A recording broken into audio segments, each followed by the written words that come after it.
قصة النهاردة هتكون عن واحدة من القصص اللي اتذكرت في سورة الكهف.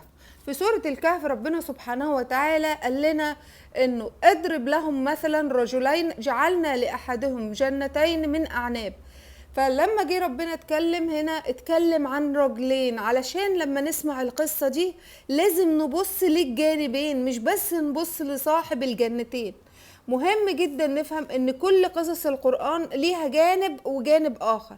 القصة طيب بتقول ايه؟ القصة بتقول ان كان في شخصين قريبين من بعض قوي، ممكن يكونوا كانوا صحاب او اخوات او غيره. المهم كل واحد فيهم كان ليه مبلغ من المال، تقريبا 3000 دينار. واحد منهم قرر ان هو ياخد ال3000 دينار دول ويستثمرهم، يشتري اراضي وعقارات ويشتري حاجات كتير لنفسه وبيت واتجوز وخدم وحشم. المهم عاش في رغد العيشة، وكان عنده مزرعتين. المزرعتين دول كل مزرعة فيهم كانت بتطلع احلى واحسن زرع. اللي حصل ايه؟ انه الراجل دوت بدأ يذيع صيته ان هو بقى غني وعنده فلوس ومركز.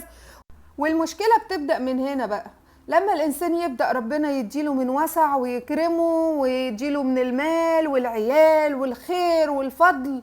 أوقات كتير بعض البشر بتنسى فضل ربنا عليها وبتتذكر إن هي اللي ليها الفضل في كل ما تملك. وللأسف أغلب البشر بيقعوا في الفتنة العظيمة دي. المهم راح له الراجل الراجل التاني دوت كان مؤمن كتير بربنا سبحانه وتعالى وبيحب ربنا كتير سبحانه وتعالى. فالمهم قال وقرر ان هو يصرف الفلوس كلها لوجه الله. فخد ال3000 دينار صرفهم كلهم ومبقاش حيلته ولا مليم، وخد بعضه وراح عشان يطلب صدقة او يطلب ان هو يشتغل مقابل اجر عند الراجل اللي عنده المال والغنى الكتير. اللي حصل ايه؟ الحصل الراجل قال له انت وديت فلوسك فين؟ قال له انا صرفتهم كلهم لوجه الله والكلام ده كله. رد عليه الراجل صاحب الجنتين وقال له ايه؟ قال له انا اظن ان ربنا سبحانه وتعالى هيزيدني خير وبركة، وان مفيش ساعة ومفيش حساب، وان انت ضيعت فلوسك على الفاضي، وان الكلام اللي انت بتقوله ده مش صحيح، وان انا لما ارجع لربنا سبحانه وتعالى لو كان في حساب هلاقي جنة احسن من جنتي دي بكتير. هنا الراجل صاحب الجنتين عمل مشكلة كبيرة جدا جدا. ايه المشكلة؟ المشكلة ان هو اتفاخر قدام الغلبان المسكين ده اللي جاي يطلب منه الصدقة ويطلب منه المساعدة، ان هو عنده وعنده وعنده، وان ربنا هيديله كمان وكمان.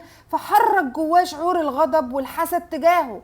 مهم جدا نفهم يا جماعة ان ربنا لما بيدينا نعم بيبعت لنا ناس عشان ياخدوا مننا جزء من هذه النعم، فلازم نكون واعيين ولازم ندي ونساعد ونساند. لانه الراجل لما مداش وتكبر في نفسه صاحب الجنتين واعتقد انه الفضل ليه وان هو اللي يدي وهو اللي يمنع وكل الكلام ده، حصل ايه؟ دور التاني جه اللي هو جاله عشان يطلب منه المساعدة.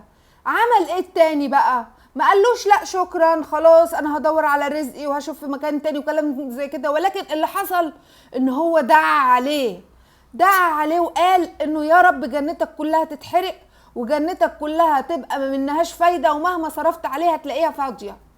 اذا الشخص التاني اللي صرف فلوسه كلها وقال انها هي لوجه الله عمل ايه؟ ما اعتمدش على ربنا سبحانه وتعالى ودعاه وسعى في الارض علشان خاطر يقدر يطلع الارزاق، وما بصش لارزاق الاخرين.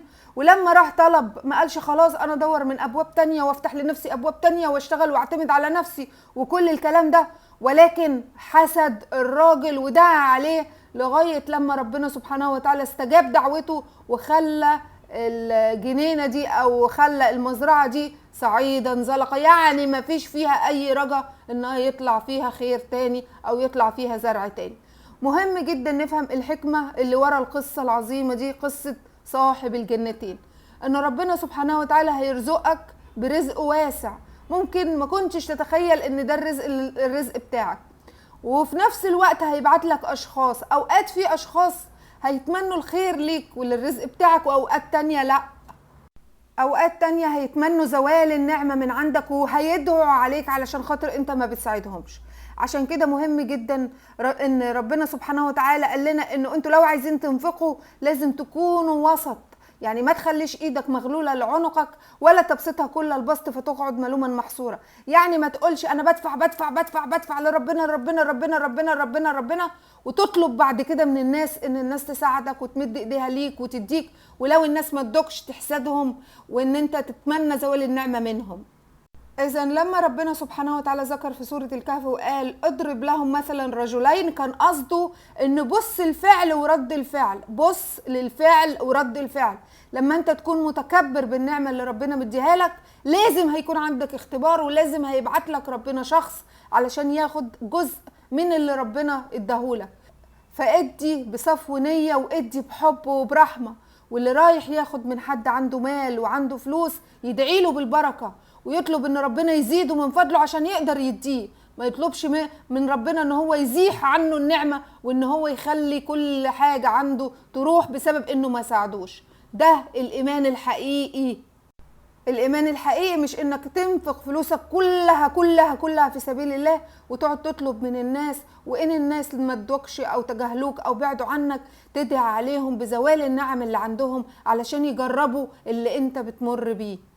اما الشخص اللي ربنا انعم عليه بنعم زي اراضي او عقارات او مال او علم او غيره، لازم تدي من النعم دي وتتحدث بيها للناس. واما بنعمة ربك فحدث. وكمان ما تنساش ان اللؤم بتشيل النقم. مهم جدا تفهم الكلام ده، وتفهم ان عشان يزيد خيرك لازم تدي لغيرك. اتمنى لكم كل السعادة. انا دينا اللوزي. باي باي.